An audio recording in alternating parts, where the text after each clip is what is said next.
ये मन इतना महत्वपूर्ण संसाधन है। हमारा मन विकसित मन है। मन आता है समाज से, शरीर आता है प्रकृति से। शरीर प्रेजेंट मोमेंट में रहता है। शरीर में अगर कहीं खुजली है तो अभी है, पास्ट में नहीं है, फ्यूचर में नहीं है। दर्द है तो अभी है, पास्ट में नहीं है, फ्यूचर में नहीं है। तो शरीर लय दे के प्रेजेंट मोमेंट में रहता है। श्वास चल रही है, प्रेजेंट मोमेंट में चल रही है, पास्ट की चली गई, फ्यूचर का पता नहीं है। तो शरीर प्रकृति से है जो इस मोमेंट में है, प्रेजेंट मोमेंट में है। लेकिन ये मन के लिए कोई लगाम नहीं है, और मन या तो पास्ट में घूमता रहता है या फ्यूचर के लिए सीधा जंप मार देता है।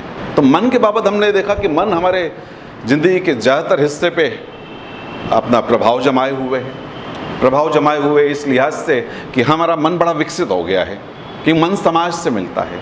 एक डॉगी है, वो दूसरे जानवर की तुलना में कुछ ज़्यादा समझदार है, हमारी बात समझता है।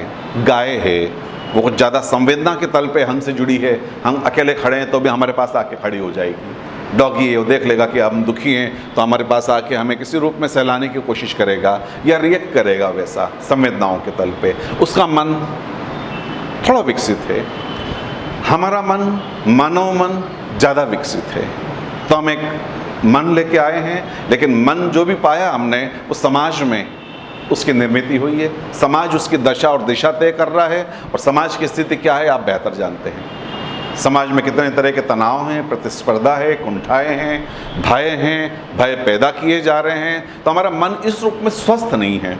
और एक मन अगर स्वस्थ नहीं है और मन अगर बिखरा बिखरा है तो लाइफ के डिसीजन हम सही ले नहीं सकते। तो मन के हमने कुछ 3 तलों के बारे में पिछली बार बात की थी। मैं सिर्फ याद दिलाने के लिहाज से बात कर रहा हूँ, और पिछली बार कुछ साथियों ने कहा था कि इसको थोड़ा सा और डिटेल कर दें, तो मैं अपनी तरफ से कुछ डिटेल करने की कोशिश करता हूँ कि एक कॉन्शियस माइंड का हिस्सा होता है।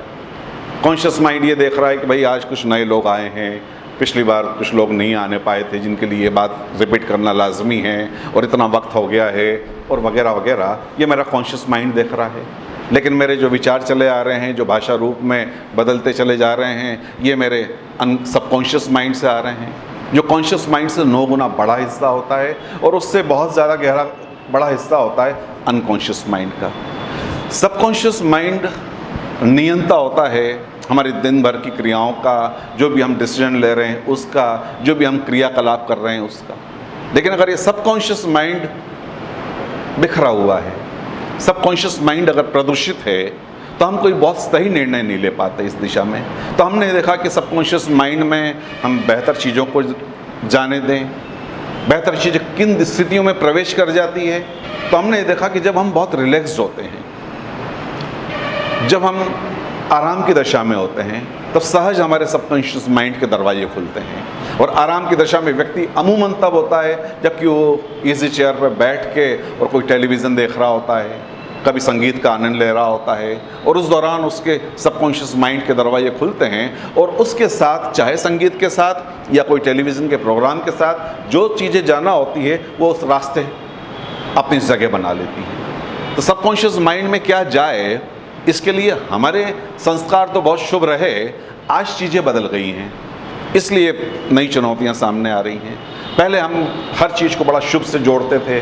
बचपन में लोरियों से जोड़ा, मंत्रों से जोड़ा, मंत्रोच्चार से जोड़ा, भोजन मंत्र है, हर जगह कहीं संगीत है, भोजन के साथ संगीत है, भोजन के बाद संगीत है, भोजन पक रहा है तो भोजन के गीत हैं, और इस तरह से एक शुभ का लगातार भाव बना रहता था। तो हमारा सबकॉन्शियस माइंड प्रदूषित नहीं होता था, चीज़ों के लगातार रिपीटेशन होता था।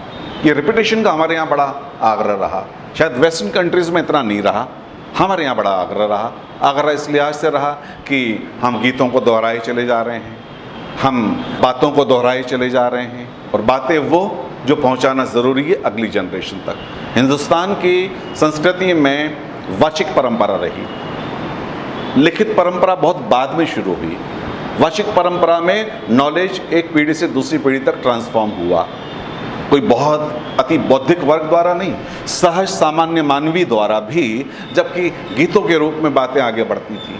गीत एक पीढ़ी से दूसरी पीढ़ी तक पहुंचते थे, दूसरी पीढ़ी से तीसरी पीढ़ी तक पहुंचते थे, और ये वाचिक परंपरा में हम अपने नॉलेज को, अपने कल्चर को, अपनी संस्कृति को, अपने संस्कार को अगली पीढ़ी तक सौंपते रहे। ये वाचिक परंपरा में कान के थ्रू, चीज़ों के रिपीटेशन के थ्रू चीज़ें जाती थी। और बचपन में भी बच्चों से आग्रह किया जाता था पाठ का, दोहराव का।